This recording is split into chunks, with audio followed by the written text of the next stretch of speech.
Tonight, I showed up. Those are the exact words that former President Donald Trump is using to defend his appearance at the National Association of Black Journalists convention yesterday, an appearance in which he questioned Harris's race.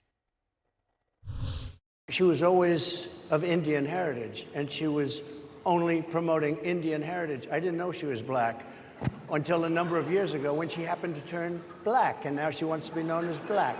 So I don't know, is she Indian or is she black? Of course, Harris is both and has been very clear about that. She spoke extensively about it, in fact, over the years. And to Charlamagne Tha God, host of the Breakfast Club radio show, she talked about it. I'm black. Yes. And I'm proud of being black. Absolutely. And I was born black. I will die black. And I'm proud of being black. And I'm not going to make any excuses for anybody because they don't understand. All right, Charlamagne Tha God's out front. He's also the author of a new book called Get Honest or Die Lying, Why Small Talk Sucks, an analysis of the moment in which we all live, this polarized world that we are living in. So Charlamagne, Trump's not backing away from the controversy. Today he went online, he shared a photo of Harris wearing a sari in a family photo, and he writes about it, your warmth, friendship, and love of your Indian heritage are very much appreciated. Okay. So that's what he did today. Let me just ask it to you this way, though, Charlamagne. Does he deserve credit, as he says, for showing up at the Black Journalists event yesterday? Peace, Erin. How are you, first and foremost? No, does he deserve credit? No, he doesn't deserve credit. I'm gonna be honest with you. I don't give a damn about any of this, and neither should you. Like, nobody in the media should care. Donald Trump doesn't have any new tricks. He focuses on identity. He focuses on race. He focuses on gender. He makes white America think that the changing demographics of this country are a threat to their livelihood, and he makes them believe if we don't take things back to the way they were, probably 1950 something, then America as they know it will be ruined.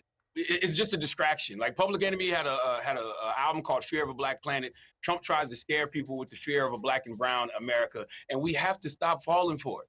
Like we just have to stop falling for it. All right. Like, So yeah. All right, so today, though, you talk about it. You tackled it on your show because it's out there. People are talking about it. One of your callers actually called in and said something about it that I wanted to play for everyone, so you could explain sort of how this makes you think and feel. Here's the caller.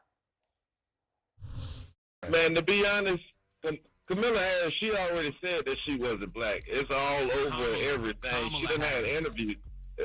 Yeah.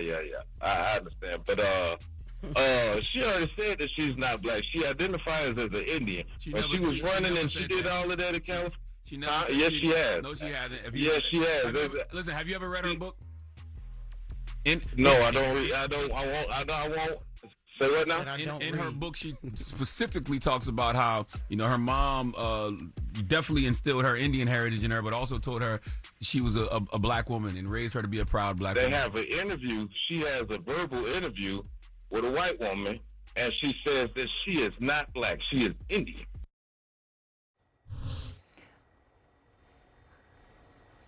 Lord have mercy. So what do you do about that? What do I do? Is I tell everybody not to be distracted, and I would say the same thing to the vice president. All the vice president has to do is stay on message. All these conversations about what's black, who's black, forget all that. How you gonna put money in people's pockets? How you gonna keep people safe? That's what both candidates need to be talking about over the next 95 days. We all know Kamala Harris is black, and we all know she's Indian. And we also know Donald Trump is a bigot, and we know he's divisive. I don't need the media running Donald Trump's greatest hits over and over for the next 95 days. Donald Trump, as of right now, has no real strategy against the vice president. So they're going to say she's a DEI hire. They're going to attempt to weaponize her not having kids. They're going to question her blackness. Ignore it all. Erin, listen. But Charlamagne, I understand, but you're talking about the media, and I'm not taking it personally, but I do think it's important, in part because of that caller. Media too, though. I know, but yeah, no, I understand, but that caller calls in, and whether it should or shouldn't, sometimes it just is. If it gets into the ether and it starts affecting how people think and feel, then that becomes an actual problem. How do you deal with that? When you get calls like that, you actually have an opportunity to interact with someone to try to explain. Do you feel like people hear you? Yes, I have no problem telling that young man he's bugging. Well, or you could say he's half right? Because yes. The vice president has said she's Indian, but she also says she's black because she's both. And that's why we need to ignore it all. The media should focus on whatever candidate is talking about the issues. Anything else is not worth the airtime. How many times is Donald Trump going to run the same trick over and over and over, and we continue to fall for it and be distracted? Focus on the issues. Focus on the candidate who has an actual plan for America.